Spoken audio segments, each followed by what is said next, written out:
Good morning and welcome po sa ating video Sunday service. Whether you attend regularly sa GTCC or are a visiting viewer, welcome po sa inyo. I hope na okay kayong lahat. Thank God na through digital media, pwede pa rin tayong maging connected sa isa't isa and masustain ang ating mga spirit. This morning po, meron tayong mga notices, a song from Ate Kate, a Bible reading from Psalm 107 na babasahin ni Mama, and then ibibigay ni Pastor ang message later sa ating video worship service. That's our plan for today, and i-hand over ko kay Pastor para sa opening prayer. Tayo po ay manalangin. Ama, sa umagang ito, salamat po sa pagkakataon na kahit sa ganitong paraan ay nakakatipon-tipon kami at dalangin namin, Panginoon, ang iyong banal na presensya na siyang lumukob sa aming mga tahanan kung saan man kami naroroon. Samahan po ninyo kami.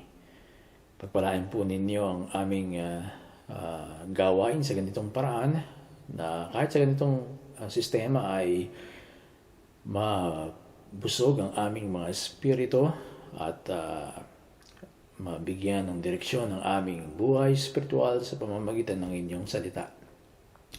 Pagpalain po ninyo ang bawat isang nanonood ng video service na ito at kayo rin ang malawalhati sa pamamagitan nito, Panginoon.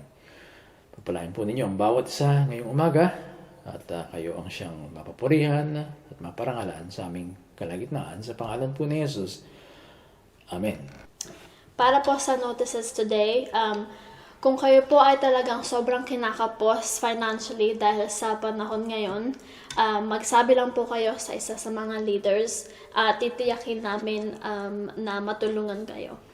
In the same way, yung mga gusto naman tumulong by giving your offering, i-message nyo po si Kuya Julius to arrange the collection or para mapag-usapan kung paano nyo maiibigay ang iyong offering.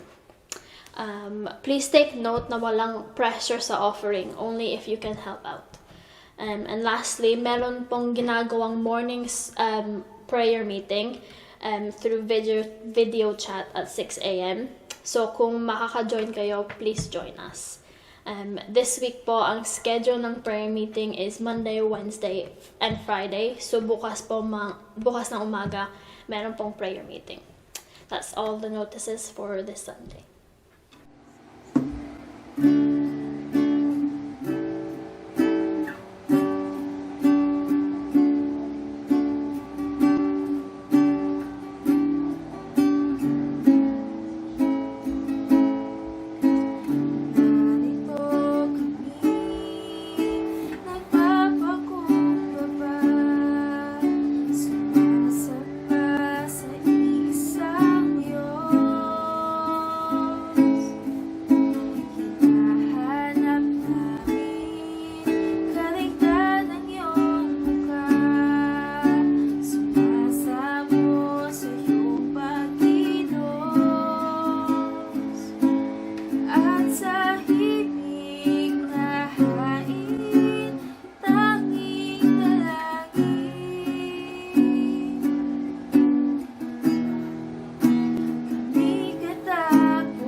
Kung meron po kayong mga Biblia, samahan niyo po akong basahin ang mga awit 107, 1 to 43.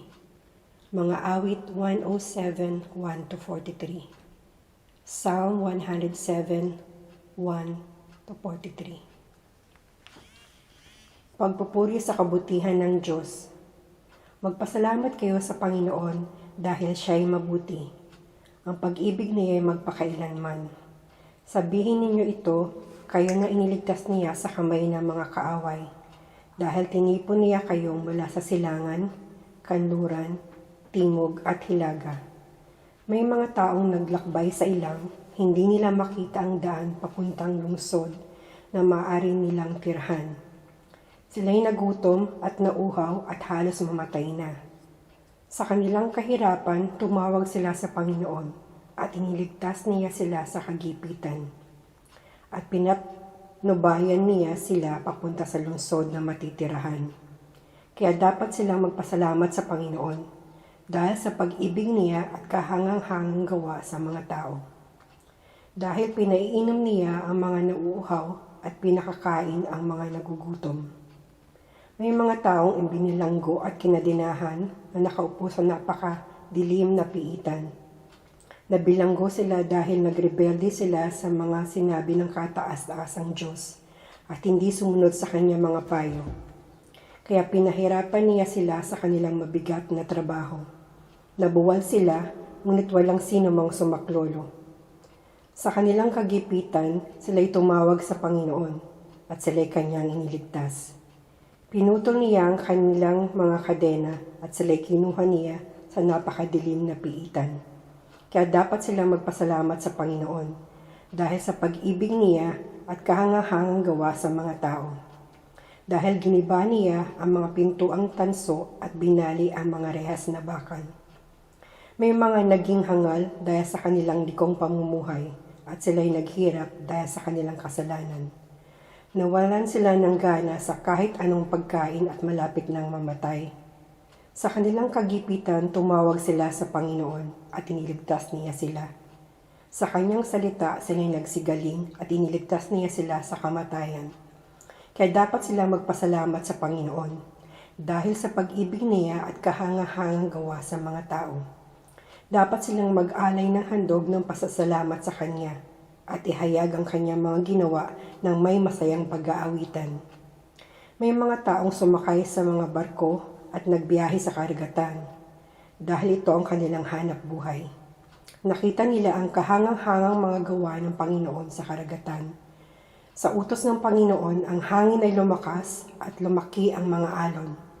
Kaya pumapaitaas ang kanilang barko ng napakataas at pumapailalim. At sila'y nangatakot sa nagbabantang kapahamakan. Sila'y susuray-suray na parang mga lasing at hindi na alam kung ano ang gagawin. Sa kanilang kagipitan, tumawag sila sa Panginoon at sila'y iniligtas niya mula sa kapahamakan. Pinatigil niya ang malakas na hangin at kumalma ang dagat.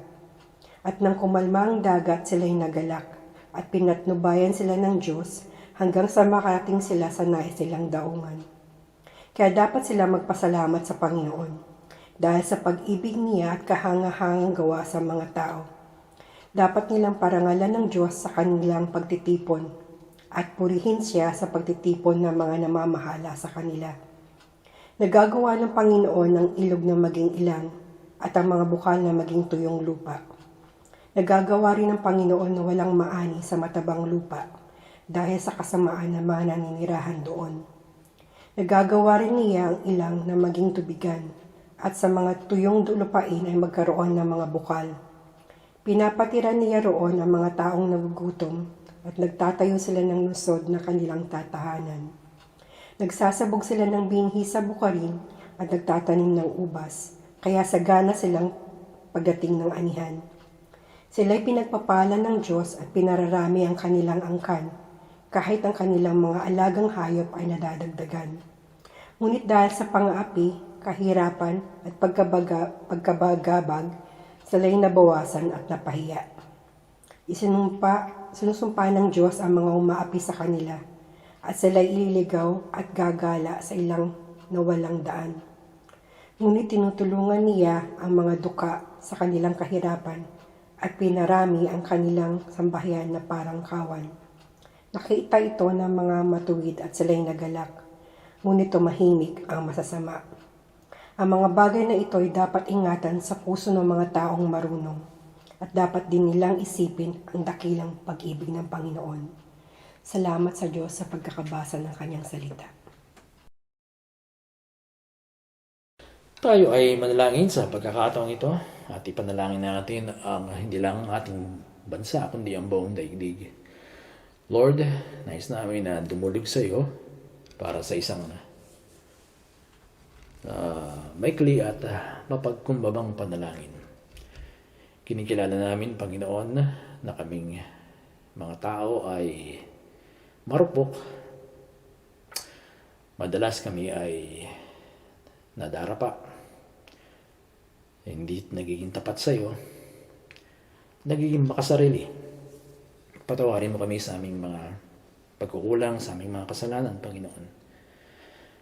At nagpapasalamat kami sapagkat sa pamamagitan ni Kristo ay may tunay na kapatawaran.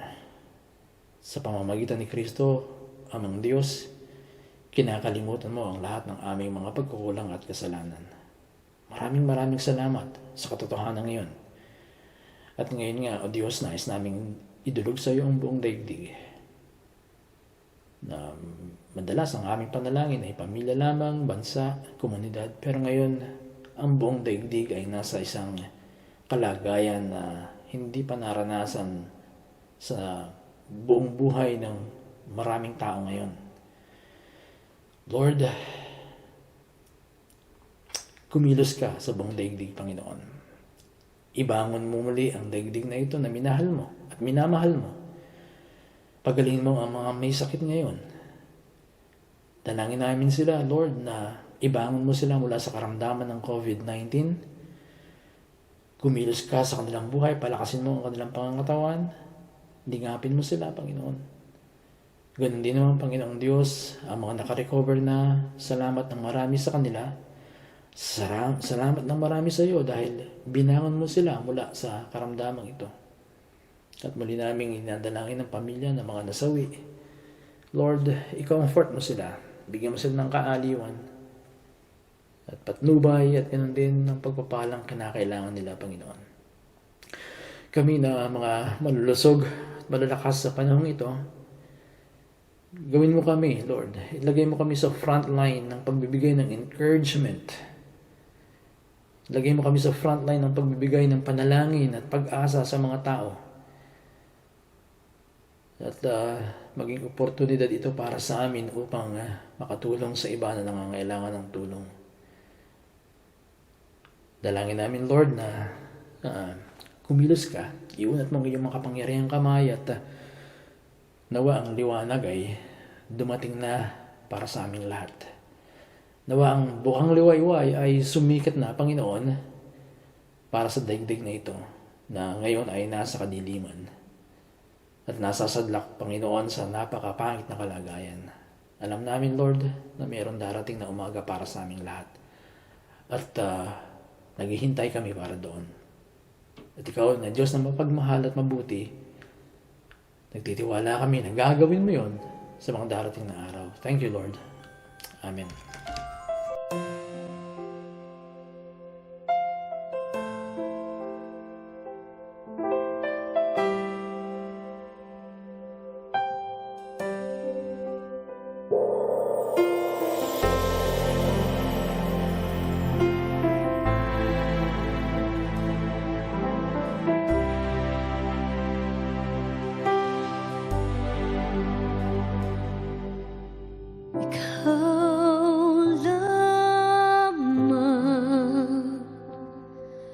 Panginoon,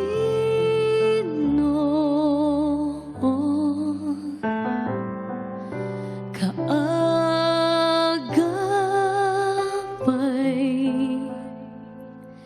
saan man naroon, suliranin man ay dumating, ikaw lamang, O Diyos, ang sasambahin.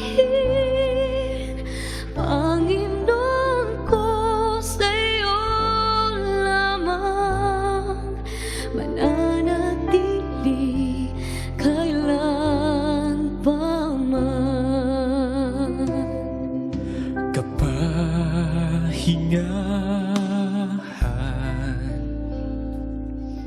sa'yo nakamtan.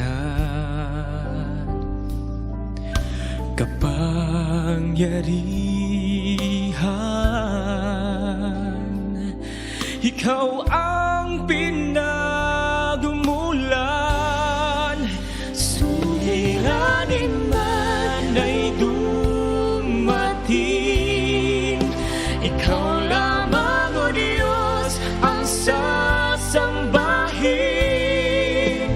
Panginoon ko, sa'yo lamang mananatili kailan pa man. Suliranin man ay dumating, ikaw lamang, O Diyos, ang sasambahin.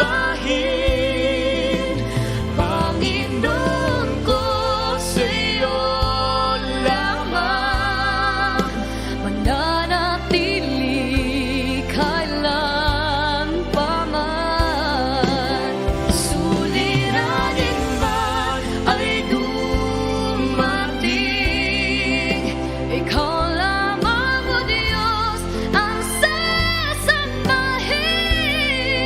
Panginoon ko, sa'yo lamang mananatili kailan pa man. Mananatili kailan pa man. Mananatili kailan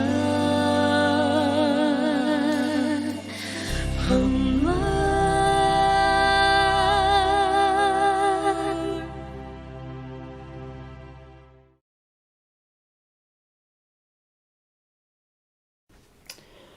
Samahan po ninyo ako sa Mateo, Kabanata 7, pangatalata 7 hanggang 12. Matthew 7:7-12. At babasahin ko sa inyo ang Matthew 7:7-12 sa ang salita ng Diyos na bersyon na Tagalog Bible. Ang sabi ay ganito: Humingi kayo sa Diyos at bibigyan kayo. Hanapin ninyo sa Kanya ang hinahanap ninyo at makikita ninyo. Kumato kayo sa Kanya at pagbubuksan kayo.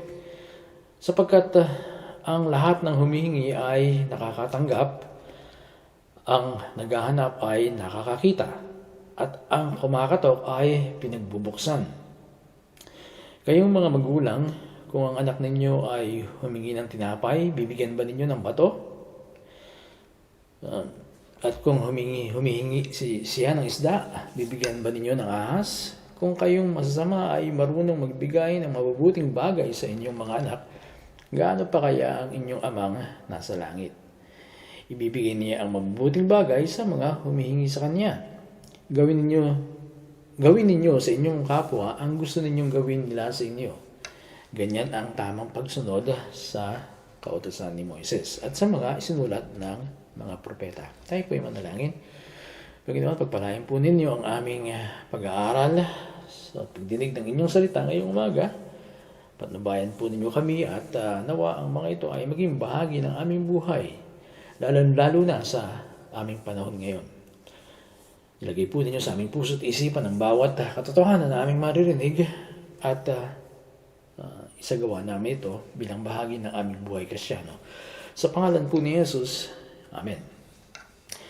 Sino sa inyo ang nananalangin kay God at pagkatapos ay kinokontra ang inyong panalangin? Meron ba ganun sa inyo? Hopefully wala, no? Hopefully walang ganun sa atin. Pero may mga tao na hindi nila namamalayan na minsan ang panalangin nila ay kinokontra nila sa pamamagitan ng kanilang mga gawa. Halimbawa, maging tayo mga Kristiyano ay guilty sa bagay na ito, no? Na dumadalangin tayo sa Diyos ng isang bagay at pagkatapos kinokontra natin yon sa pamamagitan ng ating gawa. Halimbawa, Nananalangin tayo na maging malusog at malakas ang ating pangangatawang pisikal. Pero kain tayo ng kain ng mga bagay na hindi maganda para sa ating katawan at hindi nakabubuti para sa ating kalusugan.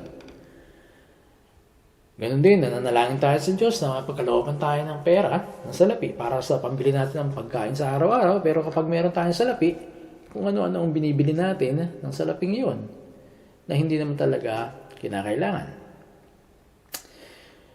Isa pa rin yan, idinadalangin natin na ang COVID ay huwag kumalat. Ang COVID-19 ay huwag kumalat. Pero patuloy pa rin tayo sa paggala. Patuloy pa rin tayo sa kung saan-saan ang pumupunta. Marahil hindi lahat tayo, pero may mga gumagawa pa rin ito. Totoo na ang panalangin ay merong malaking magagawa sa buhay natin. At ang isa sa mga dahilan kung bakit malaki ang magagawa ng panalangin ay dahil sa ilalim ng kaharian ni God, ang panalangin ang itinakda ni God para tanggapin natin ang naisin ng ating puso. Ulitin ko yun, sa ilalim ng kaharian ni God, ang panalangin ang itinakda niya para tanggapin natin ang naisin ng ating puso. Nang sabihin ni Jesus sa Matthew 7:7 o 7:7-11, ang binasa natin kanina, no? Nang sabihin niya yon, ito ay nagpapahiwatig at least ng dalawang bagay. Una, pinapahiwatig noon na may pangako ang Diyos na didinggin niya ang ating panalangin. Pangalawa, pero ang pagdinig ng Diyos sa ating panalangin, although He will give what we ask from Him, bibigyan niya yung anumang hingi natin sa Kanya, pero ibibigay niya sa atin yung makabubuti lamang para sa atin at ayon sa Kanyang dakilang plano para sa atin. At ang dakilang plano ng Diyos para sa atin ay ang matulad tayo sa larawan ni Kristo. So yun yung pahiwatig nung binasa natin kanina doon sa Matthew 7:7-11, na ang Diyos ay nangako na Kanyang didinggin ang ating panalangin. Kapag tayo tumawag sa Kanya, siya ay sasagot. Pero ang pagsagot ni God sa atin ay base doon sa kung ang ating hinihingi ay makabubuti nga ba ng totoo sa atin at kung ang ating hinihingi ay ayon sa dakilang plano ni God sa atin. Pero tiyak yun. Kapag tayo humingi sa Diyos ng magagandang bagay at makakabutin para sa atin at yun ay ayon sa Kanyang plano para sa atin, then tutugunin niya ang ating panalangin. Siya ay sasagot sa atin. So at least yun ang dalawang bagay na pinapahiwatig ng Matthew 7:7-11. Walang ibang paraan si God para tayo ay tumanggap mula sa Kanya. Lalo-lalo na yung mga bagay na talagang nais ng puso natin at talagang mahalaga para sa atin at yun, alam din ni God na yun ay para sa kabutihan natin. Kapag yun ang ating hinihingi sa Kanya, makakaasa tayo na yung prayer ay konektado kay God o tayo ay sasagutin niya sa ating prayer. Dumidinig si God ng ating panalangin. Whenever we ask the Lord for something that will be good for us, at alam niya, at kung alam niya na yun ay makakabuti sa atin, then tutugunin, sasagutin ni God yung ating panalangin. Ngayon, ang Diyos ba ay dumidinig sa panalangin ng mga hindi tagasunod ni Kristo? Does God listen to the prayers of those who do not follow Jesus? Nakikinig ba siya sa kanilang mga panalangin, sa kanilang dalangin? Ang sabi ng iba, hindi raw. Ang sabi ng iba, tanging ang panalangin ng pagtanggap kay Jesus o yung sinner's prayer, ang tanging tinutugon ni God kapag ang isang makasalanan ay nananalangin. Pero walang batayan sa Biblia ang ganong pananaw. Maraming halimbawa sa Biblia na si God ay duminig ng prayer ng mga makasalanan dahil totoo silang dumulog, totoo silang humingi, totoo silang nanalangin sa Kanya. Isipin ninyo, ang sikat ng araw ay hindi lamang para sa mga Kristiyano. Ang patak ng ulan ay hindi lamang para sa mga tagasunod ni Jesus. Ang mga natural resources sa loob ng daigdig, sa loob ng earth, yung mga likas na yaman ay hindi lamang para sa gamit o hindi lamang para magamit ng mga nananampalataya sa Diyos. Ito ay para sa lahat ng tao. Ang sikat ng araw, ang patang ng ulan, ang natural resources ay para sa lahat ng tao. Si God mismo ay para sa lahat ng tao. Hindi lang siya para sa mga Kristiyano. Siya ay para sa lahat ng tao. Basahin natin muli yung binasa ng maganda kong asawa doon sa awit 107, 17 to 22. Ang sabi sa magandang balita, Biblia, may nangagkasakit. Ibig sabihin, mayroon mga tao. Mayroon mga taong nangagkasakit. Marahil COVID-19. O mayroong mga nangagkasakit dahil sa kanilang likong pamumuhay. Dahil sa pagsuway, ang dinanas nila ay mga kahirapan. Anumang pagkain na makita nila ay di na magustuhan. Ano pat sa anyo, di na magluluwat ang kanilang buhay. Sa ganoong lagay, sila ay tumawag kay Yahweh, tinulungan sila at sa kahirapan sila ay tinupos. Sa salita lamang na kanyang pahatid, sila ay gumaling at naligtas sila sa kapahamakang sana ay darating. Kaya dapat namang kay Yahweh ay magpasalamat dahil sa pag-ibig at kahanga-hanga niyang pagliligtas. Dapat ding dumulog na dala ang handog ng pasasalamat. Lahat ng ginawa niya ay umawit sa galak. Napakabuti ng Diyos. Hindi lamang sa ilan kundi sa lahat ng tao. Dinidinig niya ang dalangin ng sinuman kapag sila ay totoong tumawag sa Kanya.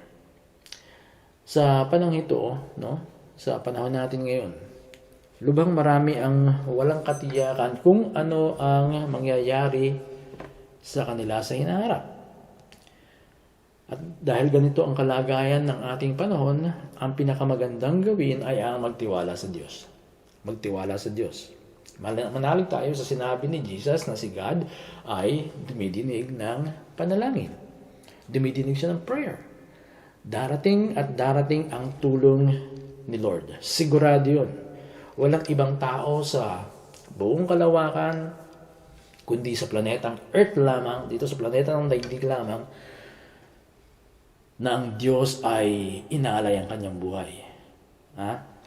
Dito lamang sa planetang Earth, sa planetang daigdig, na kung saan ang mga tao ay pinag-alayan ni God ng kanyang buhay mismo. Bakit? Sapagkat mahal na mahal niya ang lahat ng tao sa mundo. Kaya ibinigay niya yung kanyang buhay. Kaya naniniwala ako na hindi pababayaan ni God ang daigdig sa kalagayan nito ngayon. Darating at darating ang tulong mula sa Kanya. Yun lamang mga nakarecover mula sa sakit ng COVID-19. Palatandaan na yan ng katapatan ni God. May mga nagsasabi na ito ay hatol ni Lord o nagagalit si God sa mundo. Kaya nagkaroon tayo nito. Pero hindi ako naniniwala doon. Dahil kung galit si God sa atin at itong nangyayaring yan ay dahil sa galit niya sa atin, ito'y judgment, wala na sanang nakarecover. Pero kung titingnan niyo, mas marami ang nakaka-recover kaysa sa mga namamatay. Oo, totoo, may mga namamatay. Ganun sa giyera eh. At tayo ay nasa pakikipagbakang spiritual. Nasa laban ng spiritual tayo, nasa giyera ng spiritual. Kaya may mga casualties, may mga namamatay. Pero mas marami ang nakaka-recover dahil tapat ang Diyos. Kung ang Diyos ay hindi tapat sa atin, kung ang Diyos ay galit sa atin, inubos na tayo ng Diyos. Pero ulitin ko, mas marami ang nakaka-recover.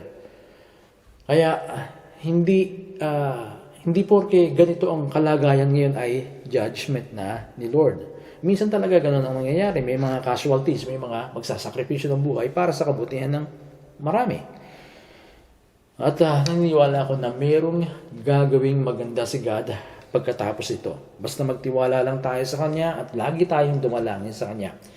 Ang ganda nga ng pagkakasabi dito sa ang salita ng Diyos version doon sa verse 7. Ang sabi doon sa Matthew 7:7, humingi kayo sa Diyos at bibigyan kayo. Hanapin ninyo sa Kanya ang hinahanap ninyo at makikita ninyo. Pansinin niyo, hanapin ninyo sa Kanya ang hinahanap ninyo. Sa Kanya natin hanapin. Sa Kanya natin hanapin yung bagay na nais natin at makikita natin. Huwag sa kapitbahay. Huwag sa barangay, huwag sa mayor. Hanapin natin sa Kanya yung hinahanap natin. At makikita natin. Kumato kayo sa Kanya at pagbubuksan kayo. Yan ang sinabi ng Panginoong Jesus. At hindi magsisinungaling ang Panginoon. No? Hindi siya magsisinungaling. Totoo siya sa Kanya sinasabi. Lahat ng tao ay libreng tumawag kay God.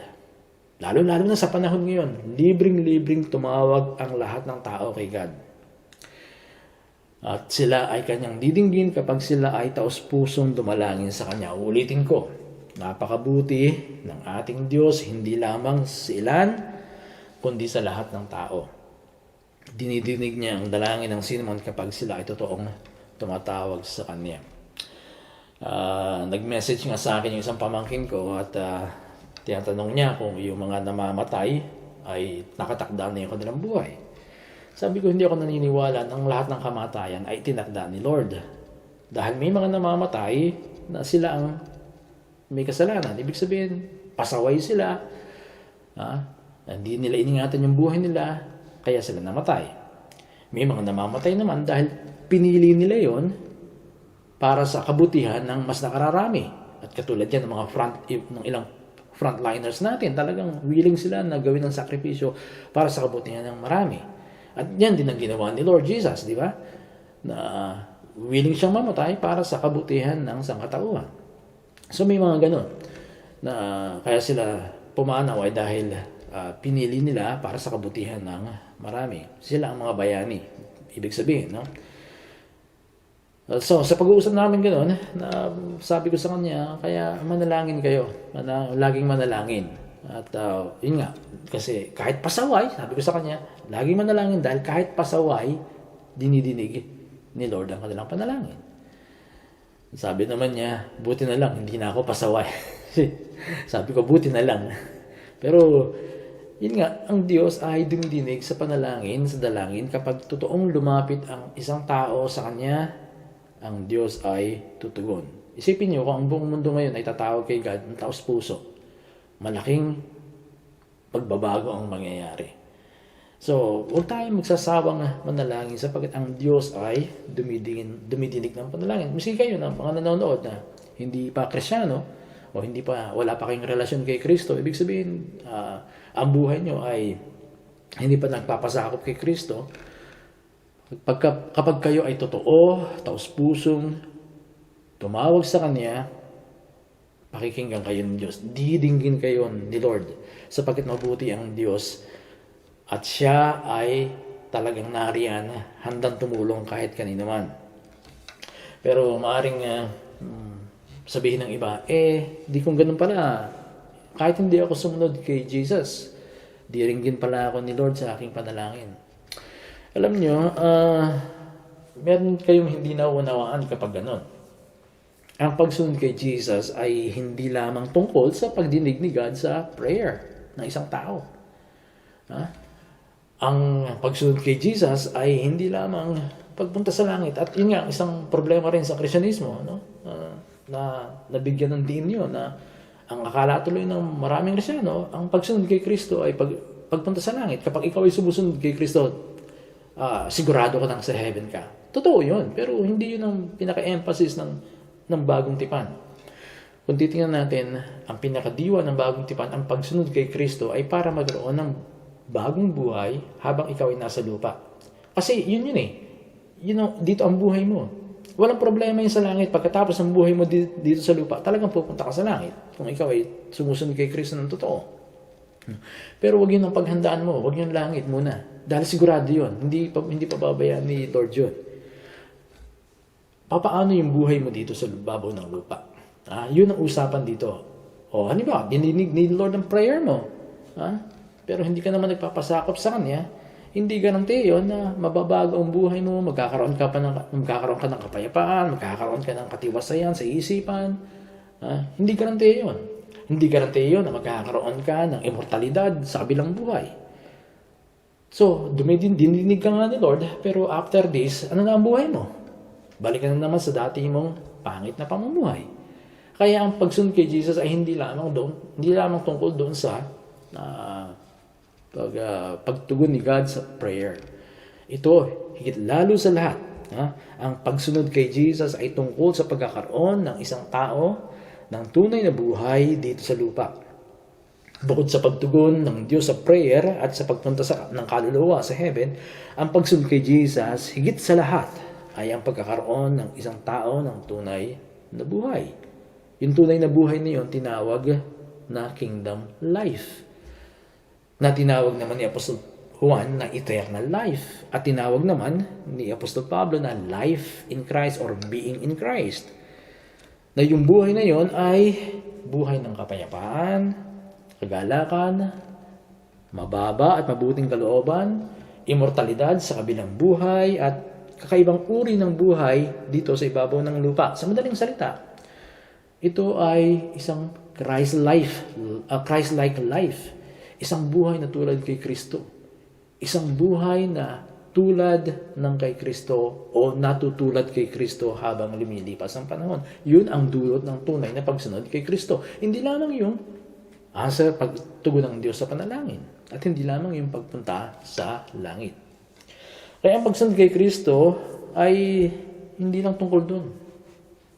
Kaya yung question na o yung kaisipan na di okay lang pala kahit hindi na ako sumunod kay Jesus kasi tutugunin pala ni God ang prayer ko. Pero yun nga, maaaring iligtas ka ni God sa sakit na ito. Pero after this, baka mayroon namang ano na yung buhay mo. Ano na yung klase ng buhay na sasabitin mo after this? So, halimbawa, matapos na yung problema natin dito sa COVID-19. Pero, ano ang magiging attitude mo sa kapwa mo pagkatapos nito?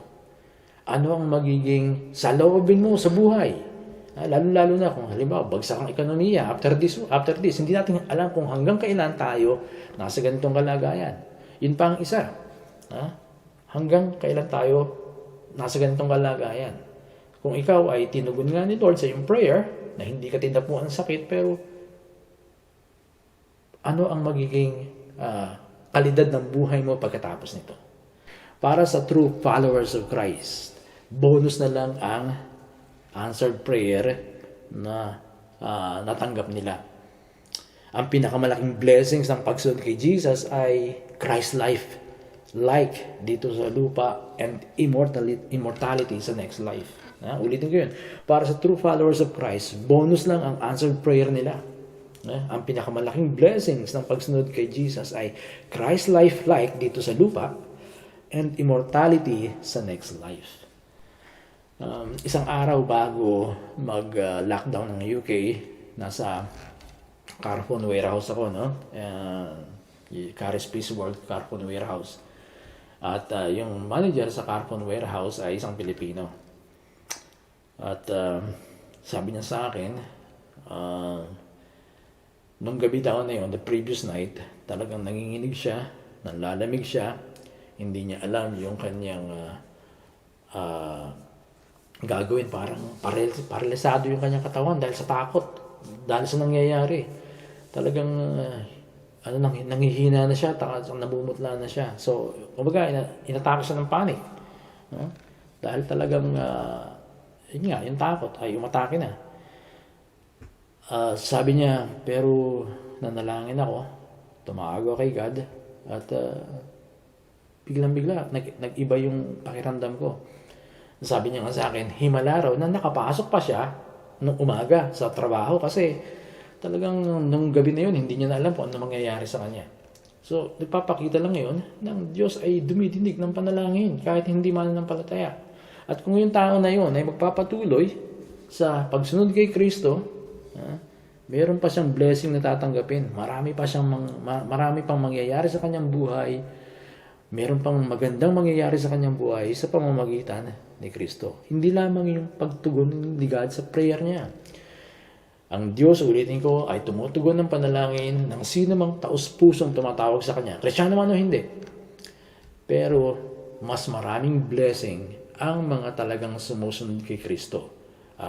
Unang-una na nga, yung Christ life like, yung buhay na katulad ng kay Kristo, na mayroong kapayapaan, mayroong pagpapakumbaba, may tapang na harapin ang kamatayan, at ganun din yung immortalidad sa susunod na buhay. Yun ang malaking pagpapala ng pagsunod kay Kristo.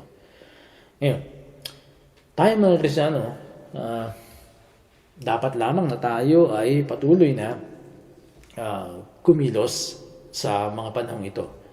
Ibig ko sabihin, gumawa tayo ng maganda, ng mabuti sa ating kapwa. Lingapin natin ang ating kapwa sa mga panahong ito. Dahil nga, ito ang isang larawan ng tunay na Kristiyano. At ito rin ang gusto ni Kristo para sa atin. Na tayo ay makapagministeryo doon sa mga tao na wala pa kay Kristo. Marapat lamang na gawin natin ang bagay na ito sapagkat itong gusto ni Jesus. Sa katunayan, sa ilalim ng kaharian ng Diyos, ang dakilang patakaran ay gawin sa iba ang gusto mong gawin ng iba sa iyo. Ulitin ko. Sa ilalim ng kaharian ng Diyos, ang dakilang patakaran ay gawin sa iba ang gusto mong gawin ng iba sa iyo. Sa verse 12, ang sabi, gawin ninyo sa inyong kapwa ang gusto ninyong gawin nila sa inyo. Ganyan ang tamang pagsunod sa kautusan ni Moises at sa mga isinulat ng mga propeta. Magandang patakaran to. Sa katunayan, maganda na mayroong patakaran. Kahit sa ang organisasyon, maging sa ating bansa. No? Kung walang patakaran, magkakaroon ng kaguluhan sa isang lipunan. Halimbawa, kung walang patakaran na pinaiiral ang gobyerno, magkakaroon lamang ng kaguluhan sa isang lipunan. Dahil magiging free for all. Di ba? Labo-labo, ibig sabihin. At itong patakaran sa kaharian ng Diyos ay isang napakagandang patakaran kung susundan natin. Dahil sinasabi nito na kung anong gusto mong gawin ng iba sa iyo, yun din ang gawin mo sa kanila. Magandang patakaran yun. Ito yung tinatawag na golden rule. Gawin mo sa kapwa mo yung gusto nilang gawin, yung gusto mong gawin nila sa iyo. Mumungkahi yan na huwag tayong gagawa ng anumang ikasasakit, ikasasama ng loob, ikaiinsulto ng ating kapwa dahil ayaw natin gawin nila yun sa atin.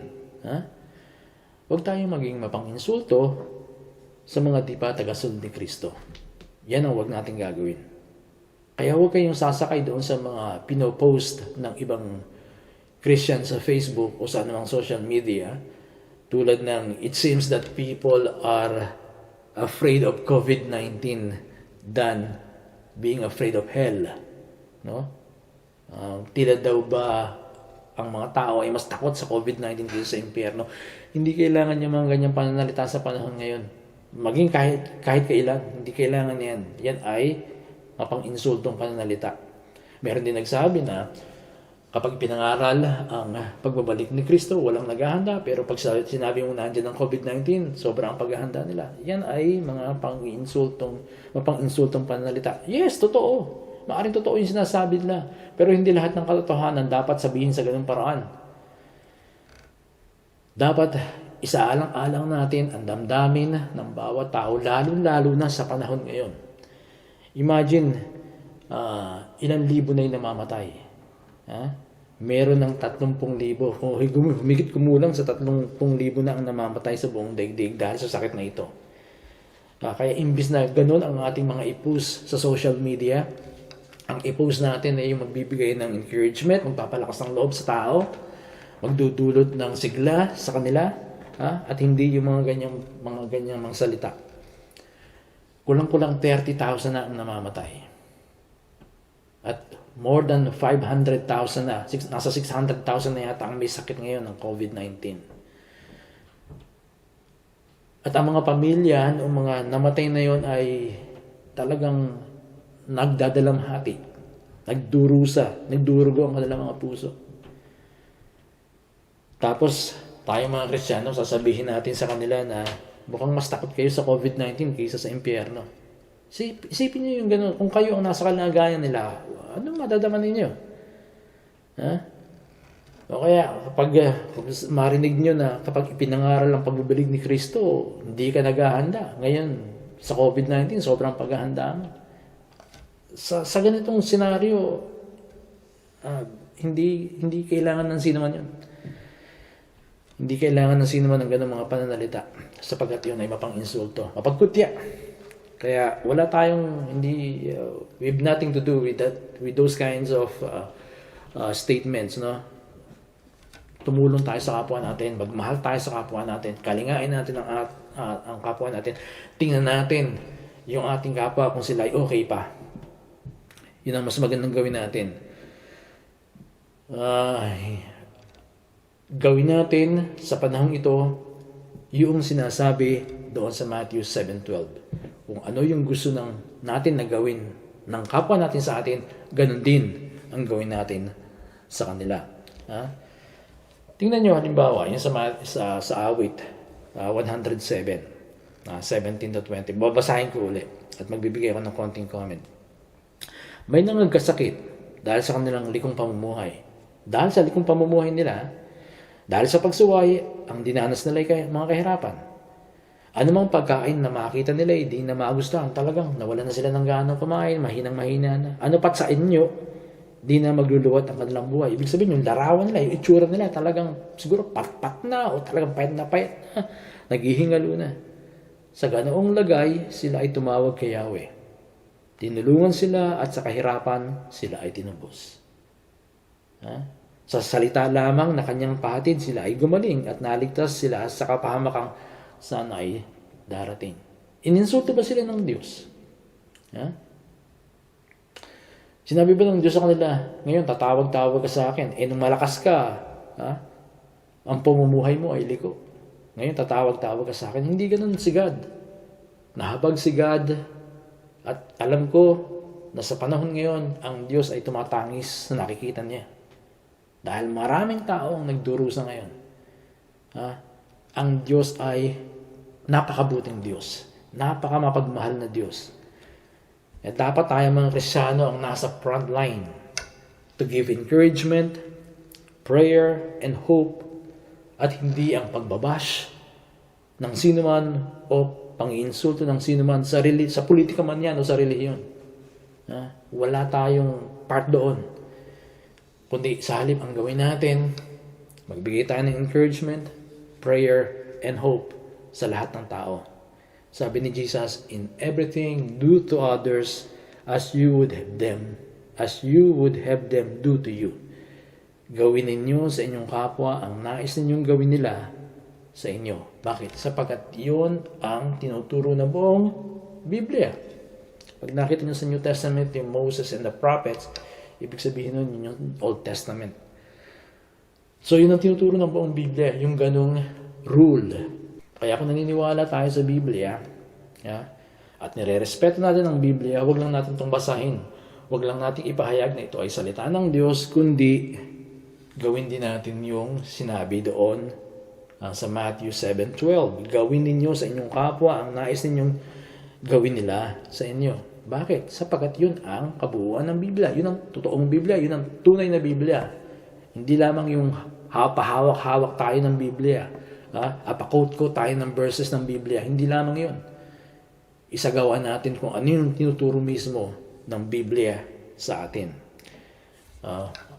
Marami kang alam sa Biblia, pero hindi ka naman ayos sa iyong kapwa. Hindi ka marunong magmahal ng iyong kapwa. Wala rin yun. Baliwala ang kaalaman mo sa Biblia. Kahit nasabihin natin, alam mo yung katotohanan. Alam mo yung katotohanan, pero hindi mo na ipapamuhay yung katotohanan. So, wala rin yun. Kaya, gusto ko yung paalalahanan, mga kapatid.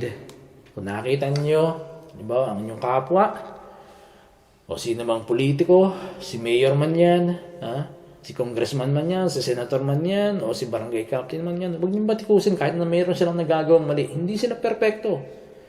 Nagkakamali yan. At minsan, sumasablay. No? Huwag niyong batikusin, huwag niyong alipustain, huwag niyong pintasan. Huwag niyong batikusin sa Facebook o sa anumang social media. Sa halip, panalangin niyo. Pastor, talagang hindi ginagawa ni bla bla bla yung kanyang tungkulin Oo, naroon ako. Ipanalangin niyo para magawa niya yung tungkulin niya. Minsan kailangan nila yung panalangin natin pero mas madalas nauuna yung reklamo natin kaysa ipanalangin natin sila. Pero dahil tayo mga Kristiyano, huwag natin gagawin yun. Sa halip, ang gawin natin, kung ano yung gusto mong gawin nila sa atin, kung ano yung gusto mong gawin nila sa atin, yun din ang gawin mo sa kanila. Yun ang pagiging Kristiyano. Kaya sa GTCC, please, huwag kayong sasaw-saw sa mga pamamintas, paninira, pambabas ng mga politicians o sino man sa panahon ngayon. Even sa anumang panahon, huwag kayong sasakay doon. Alam niyo, isa sa mga prayer ko, na ang mga Kristiyano, huwag nang makialam sa politika. Huwag nang sumausaw sa politika.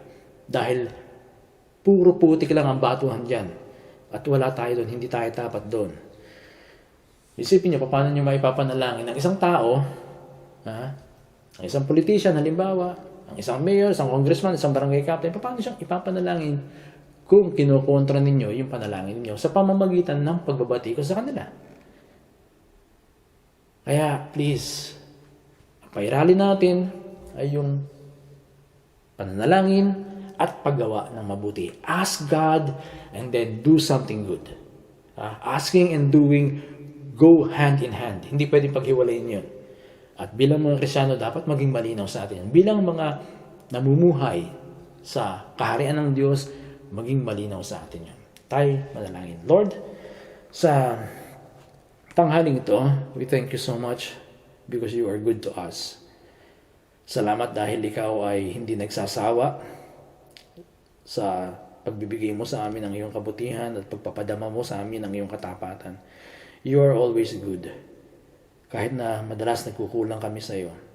Ganon din, tulungan mo kami na magmahal sa aming kapwa, sa politicians, sa mga religious leaders, sa anuman, Panginoon. Kahit kanino, Panginoon, anumang relihiyon, anumang sekta, anumang political party, mahalin namin sila sapagkat yun ang itinuro mo sa amin.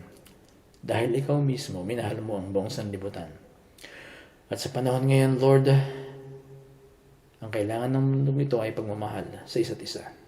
Pagkalinga sa isa't isa. At bilang mga Kristiyano, kami ang dapat na mauna, dapat nasa front line ng kami, Panginoon. At yun nga, maging willing kami na malagay sa front line ng pagbibigay ng pagmamahal, pag-asa, encouragement, panalangin sa lahat ng tao. Thank you, Lord, sa nangyayari ngayon sa aming paligid, sa buong daigdig, sapagkat ito ay isang oportunidad para sa aming mga Kristiyano na maipakita ang tunay na puso namin sa aming kapwa. Sa pangalan ni Jesus, Lord. Amen.